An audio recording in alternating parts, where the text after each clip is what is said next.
E aí pessoal, beleza? Tudo tranquilo? Toma meu cafezinho aqui. Bom, hoje é a nossa primeira aula de bioquímica. Eu quero falar um pouco do que a gente vai estudar nessa disciplina, um pouquinho da história que é importante, quais são os componentes que se visa, né, o estudo aqui na disciplina e alguns métodos de estudo que visa identificar carboidratos, proteínas, ácidos nucleicos, só para vocês terem uma ideia, ok? Bom, a bioquímica então é uma ciência moderna. Ela teve um início significativo em relação à ciência no século XIX, com o estudo das chamadas enzimas. Naquele tempo não se sabia o que eram as enzimas. Então, com o estudo das reações químicas e a participação enzimática, a bioquímica toma um papel muito importante na ciência. Tá? Então, a definição formal dita aqui, né, a chamada química da vida, que visa aqui estudar as reações que acontecem dentro das células, né, dos organismos vivos. Então nós temos aqui uma célula, um núcleo, aqui o citosol, as organelas, membrana plasmática, e essas reações acontecem em todos os locais ali celulares. Então a definição dita funcional é uma ciência relacionada com os constituintes químicos de umas células vivas e com as reações, que eu falei das enzimas, né? E os processos que elas sofrem. Até eu coloquei esse meme aqui, ó. O que é a bioquímica, né? Uma mistura aqui, estava na Arca de Noé, o Noé aqui misturando a química, a biologia, e surge então esse negócio aqui, a bioquímica. Ela é muito importante, pessoal. Você não tem noção tudo que dá para fazer sabendo bioquímica em relação à pesquisa, a tu ser um profissional capacitado e qualificado na área da saúde. Muitos profissionais não têm essa base forte e acabam tendo muitas dificuldades no mercado de trabalho. Tá? Então, ela é uma ciência fundamental. Então, para vocês entenderem bioquímica, obviamente, precisa de um esforço, mas não precisa decorar, como muitos tentam fazer e daí acabam enlouquecendo, né? Vocês precisam compreender a importância e o raciocínio que está atrás de conceitos, o que acontece com a regulação de hormônios, rotas metabólicas, é isso que a gente vai ver aqui na disciplina. Beleza? Bom, aqui eu já mostrei o meme. Então, o objetivo aqui da bioquímica é descrever, explicar em termos moleculares todos os processos químicos das células vivas. Notem o tamanho, né, da extensão que a bioquímica acaba indo, né? Esses conceitos básicos, a gente tem a chamada bioquímica básica, que é a base de tudo, e depois a bioquímica aplicada. Como é que acontece, por exemplo, a fisiopatologia de doenças? Como é que a gente pode detectar algum problema molecular de uma proteína e tentar, por exemplo, resolver, fazer um novo tratamento? Então, essas ferramentas incluem, então, para esses objetivos, a bioquímica, saber o que se trata, o que acontece ali dentro das células em caráter enzimático ou molecular de estrutura das chamadas biomoléculas. Então notem aqui a bioquímica. Para a gente compreender, a gente precisa de conceitos de fisiologia, ok? A gente precisa saber como o nosso corpo funciona em determinadas circunstâncias, em sistemas isolados e como um todo principalmente. Precisamos de noções de genética molecular, porque visto que muitas alterações que estão lá no DNA vão refletir numa proteína, que é uma biomolécula aqui estudada na bioquímica, e vão refletir na função, que podem desencadear então uma doença genética. Caráter também de imunologia, saber como é que o nosso corpo responde a micro-organismos, porque se a gente pensar anticorpos, anticorpos é uma estrutura que visa lá neutralizar, combater um patógeno, ok? E esse anticorpo é formado como? Ele é formado lá pelas células ditas B ou linfócitos B que se tornam ativos e formam esses anticorpos, esses plasmócitos, perdão. Então esses linfócitos B ativados são chamados de plasmócitos e secretam anticorpos. E esses anticorpos são o quê? Proteínas. Então envolve também um conhecimento básico de imunologia. Biologia molecular, isso aqui é um campo que cresceu tanto a partir de um braço aqui da bioquímica, porque a gente estuda na bioquímica os ácidos nucleicos. E como é um assunto tão extenso, tão importante, a biologia molecular virou uma disciplina, né? Noções de farmacologia e toxicologia, por exemplo, sabendo certas inibições enzimáticas, a gente sabe como funcionam alguns fármacos. Então, para eu inibir uma rota que está causando, levando à produção de algumas substâncias que vão causar algum tipo de lesão ou algum tipo de substância tóxica, eu posso inibir aquela reação.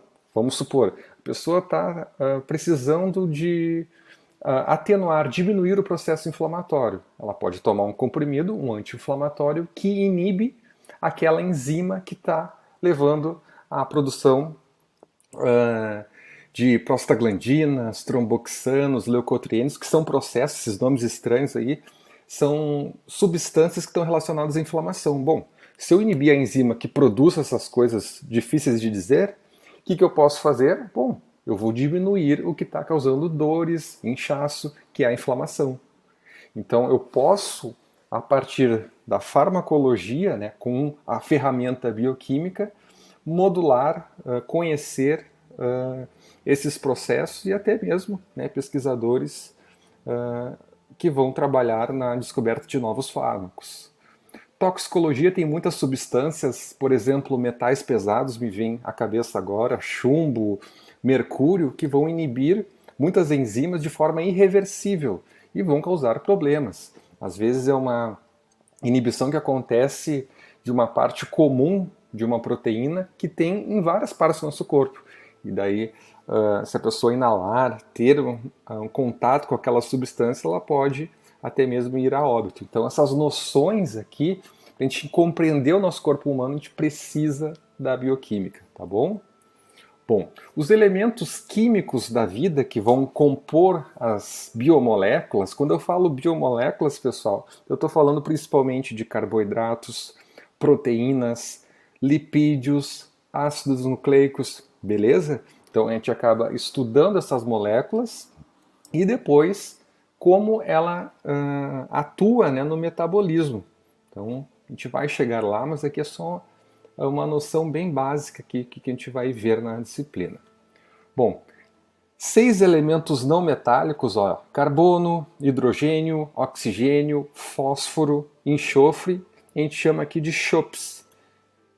Todo mundo sabe o que é CHOPS, né? Então, carbono, hidrogênio, oxigênio, fósforo e enxofre. Esses são os compostos mais abundantes aqui, não metálicos, do nosso corpo, né? Da maioria dos organismos, 97%. Tá? Então, não é feito de cerveja, mas sim de chopps, beleza? Bom, a água é o principal componente das células e responde pela alta porcentagem do peso em relação ao oxigênio. E o carbono é muito mais abundante nos organismos vivos do que no resto do universo. Então, nós temos ali os chopps, né, que eu comentei com vocês, e também tem outros elementos, o cálcio, o potássio, o sódio, o magnésio, cloreto e outros elementos também. Mas esses aqui são os mais prevalentes, beleza? Aqui, além daqueles dos chopps que eu comentei com vocês, vários componentes, várias dessas biomoléculas têm também o nitrogênio, que está presente no grupamento amino dos aminoácidos, que nós vamos estudar também. Aqui é importante para vocês terem uma noção o nível hierárquico da constituição celular. Ó. Então nós temos unidades maiores, a célula, que é a unidade funcional dos seres vivos. Elas são fragmentadas aqui em organelas, separadas, melhor dizendo, compartimentalizadas. Aqui nós temos o núcleo, nós temos o retículo endoplasmático rugoso, complexo de Golgi, dependendo se é uma célula vegetal, vão ter cloroplastos, vão ter parede celular, Nas nossas células não tem isso, a gente não faz fotossíntese, a gente não é uma samambaia aí para fazer fotossíntese, então a gente não vai ter essa organela. E nós também, seres vivos, seres humanos, perdão, não temos parede celular, somente a membrana plasmática. Então, temos a célula, temos essa compartimentalização aqui em organelas, que é o nível 3. Temos as macromoléculas ou as biomoléculas que eu comentei com vocês agora há pouco, que é o nível 2, ó. Proteínas, aqui os ácidos nucleicos que vão formar o DNA. Aqui nós temos um tipo de polissacarídeo, um tipo de carboidrato, um açúcar, a celulose, que está na parede celular de células vegetais. E aqui o nível 1, que é as unidades monoméricas. É a menor unidade possível aqui que vão formar essas macromoléculas. Nucleotídeos, aminoácidos, açúcares. Beleza? Aqui eu coloquei algumas aplicações da bioquímica em relação às doenças, para vocês terem uma noção maior do que a gente vai estudar. Ó. Revelar as causas e os mecanismos fundamentais nas doenças, por exemplo, demonstração da natureza de defeitos genéticos da fibrose cística. A fibrose cística é uma doença diagnosticada pelo teste do pezinho, então fazer o teste do pezinho pode diagnosticar aqui fibrose cística e outras doenças também, chamados de um grupo bem grande, chamado de erros inatos do metabolismo.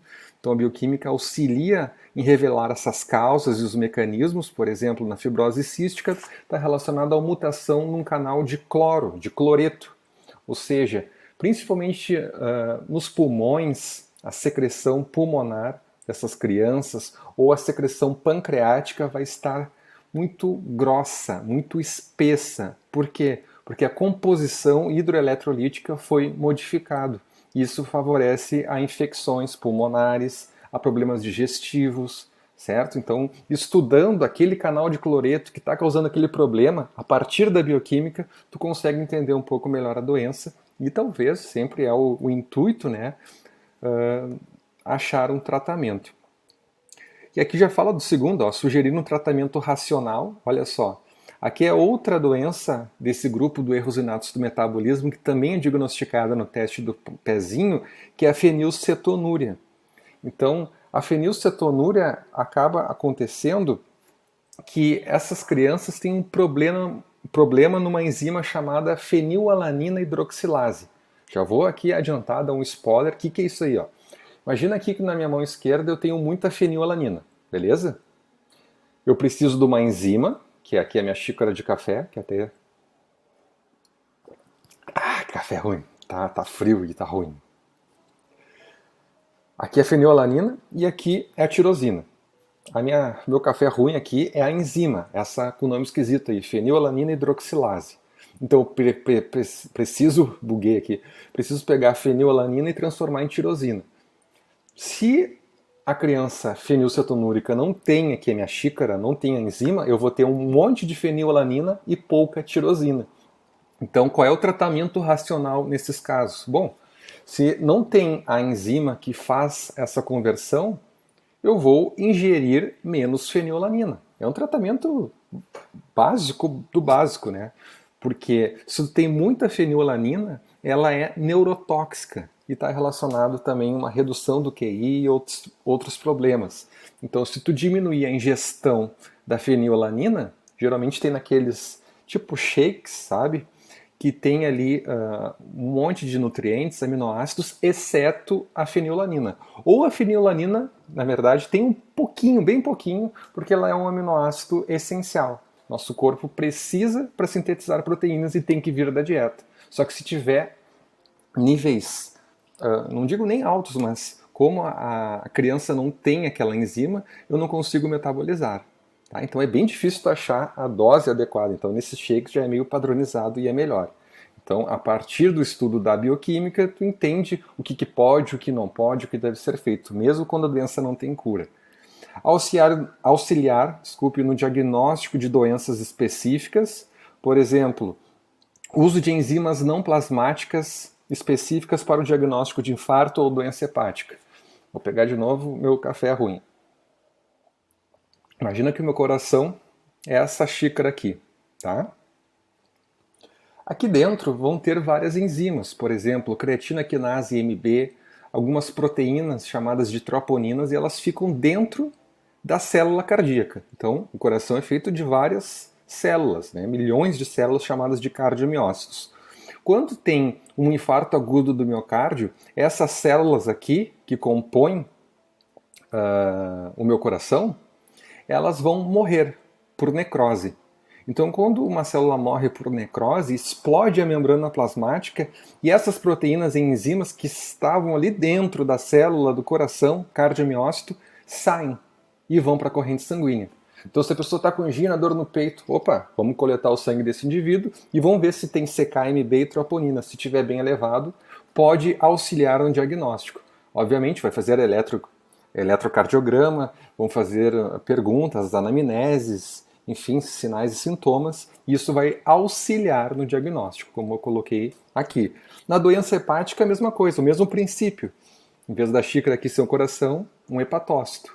Então, coisas que estão aqui altamente concentradas nos hepatócitos, se forem para a corrente sanguínea, podem auxiliar no diagnóstico, entenderam? Auxiliar no monitoramento e progresso de certas doenças. Então, essas enzimas aqui que auxiliam no diagnóstico também auxiliam no monitoramento, prognóstico, no progresso, por exemplo, de uma hepatite infecciosa, dosando anticorpos ou antígenos, ok? Então a bioquímica também é importante nesse sentido. Agir como screening tests, que é testes de rastreamento para o diagnóstico precoce de certas doenças, por exemplo, determinação da tiroxina, a T4, ou do hormônio estimulante da tireoide, o TSH, no diagnóstico neonatal de hipotireoidismo congênito. Mais uma doença diagnosticada ali e feita, né, no teste do pezinho. Então isso auxilia e são algumas das aplicações. E aqui, como é que a gente estuda tudo isso aí que eu falei dessas doenças? Como é que a gente faz na prática? Olha só, eu botei aqui algumas preparações usadas no estudo dos processos bioquímicos. Dá para estudar no animal como um todo, um rato, um camundongo. A gente pode administrar dietas e depois possíveis tratamentos. O uso de animal com uma doença específica, então a gente faz um modelo animal, por exemplo, para estudar fenilcetonúria ou fibrose cística e assim por diante. A gente pode estudar o órgão isolado, vamos supor que eu quero saber o efeito cardíaco, se tem algum efeito cardíaco naquela doença que eu falei agora, no hipotireoidismo congênito. Bom, eu posso pegar o coração daquele animal e estudar de forma isolada o que acontece no coração, o que acontece no fígado, o que acontece no cérebro, ok? Então, dependendo do nível ali de conhecimento sobre aquela doença, se inicia bem no início, né, fazendo testes in vitro de órgãos isolados, depois o animal como um todo, depois de outra espécie, até chegar lá, por exemplo, no medicamento e uso em humanos demora anos e anos e anos. Ok? Então isso é muito importante para manter a segurança, né, para não ter efeitos colaterais. Porque o objetivo principal, obviamente, é saber mais sobre a doença, mas sempre visa, né, um tratamento, talvez uma cura, dependendo da patologia, certo? E conhecer mais a bioquímica é fundamental para conhecer mais essas doenças e como ela acontece, né, o desenvolvimento dela. Fatias de tecido, a gente acaba isolando órgãos de outras influências, então dá para estudar essas fatias, por exemplo, fatias de cérebro, né, depois de fazer o tratamento, faz a eutanásia do animal e se estuda aquela porção ali. Então é uma forma de estudar, um pouco diferente aqui do órgão isolado, seria essa parte do tecido. Células íntegras, como os glóbulos vermelhos, essa aqui é bem fácil de obter, é só fazer uma coleta sanguínea. Cultura celular. Homogenato significa como colocasse lá a célula, o órgão, no liquidificador, tá? Vou imaginar assim. Então, a gente faz ali esse chamado homogenato e consegue depois isolar a partir de centrifugações diferenciadas. Se eu quero estudar uma macromolécula presente na mitocôndria, no lisossomo, no núcleo, enfim, eu consigo separar a partir de centrifugações diferenciadas aqui, ó, estas organelas. Eu consigo também fazer um subfracionamento dessas organelas, porque, por exemplo, as mitocôndrias elas têm uma dupla membrana. Ela tem uma membrana mitocondrial externa e interna, e a matriz mitocondrial lá dentro. Então tem duas membranas. Se eu quiser estudar algumas coisas que estão nessas membranas, ou que estão mais na matriz mitocondrial, eu consigo fazer a partir destas centrifugações, ok? Clonagem de genes para enzimas e proteínas, então é vital para o estudo de detalhes e a sua estrutura e regulação. Então, a gente consegue revelar a sequência de aminoácidos da proteína que acaba codificando. Então, o conhecimento da bioquímica é fundamental. Nós temos aqui, sabendo sobre os ácidos nucleicos, a gente consegue entender doenças genéticas, certo? A partir do estudo das proteínas, estrutura e função, se tiver algum tipo de aminoácido trocado a partir de uma mutação, eu posso entender doenças relacionadas, como anemia falciforme. Acaba tendo aqui, ó, as hemácias em formato de foice, justamente porque a proteína que está ali dentro, que é a mais abundante dentro da hemácia, é HB, ficou ruim de escrever ali, que é a hemoglobina. Então, se tem uma mutação nessa proteína, tu acaba modificando a forma e a função fica prejudicada. Ok? Lipídios, nós temos aqui o acúmulo de placa de gordura. Isso aqui pode, por exemplo, causar uma obstrução total e causar um infarto agudo do miocárdio. Imagina isso aqui, uma placa de gordura, um ateroma. Então, estudando os lipídios, os tipos de lipídios, como ele é transportado, a gente consegue entender um pouco mais. E a parte do metabolismo de carboidratos, a doença mais importante aqui é a diabetes mellitus, que tem tipo 1, tipo 2, tem outros tipos também, mas essas são as principais. Então, entender a bioquímica é fundamental, não só para essas doenças aqui, que são as mais conhecidas, né? Todo mundo já ouviu falar, mas todas aquelas que eu comentei que não são tão comuns, mas são muito importantes porque visa descobrir novas coisas, novos tratamentos para as pessoas que são acometidas dessas patologias mais raras. Beleza? Eu vou mostrar para vocês também algumas técnicas na animação a seguir. Até mais. Aqui é os livros de bioquímica, Bioquímica Médica de Marx, recomendo. Até ele está aqui, ó. Esse livro aqui é excelente. É a mesma edição aqui que eu tenho. O Princípios de Bioquímica do Lehninger, que é esse aqui. Show de bola. É o livro referência de bioquímica. Eu tenho muitos aqui. Esse aqui é o Voet, que é o último. Esse aqui é a 4ª edição.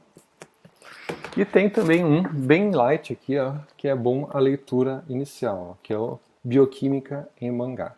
Tá? Aqui ficam as referências dos principais livros. Eu recomendo principalmente este aqui e esse aqui. Tá? Mas vocês que vão escolher o livro que mais agrada a vocês. Contem comigo.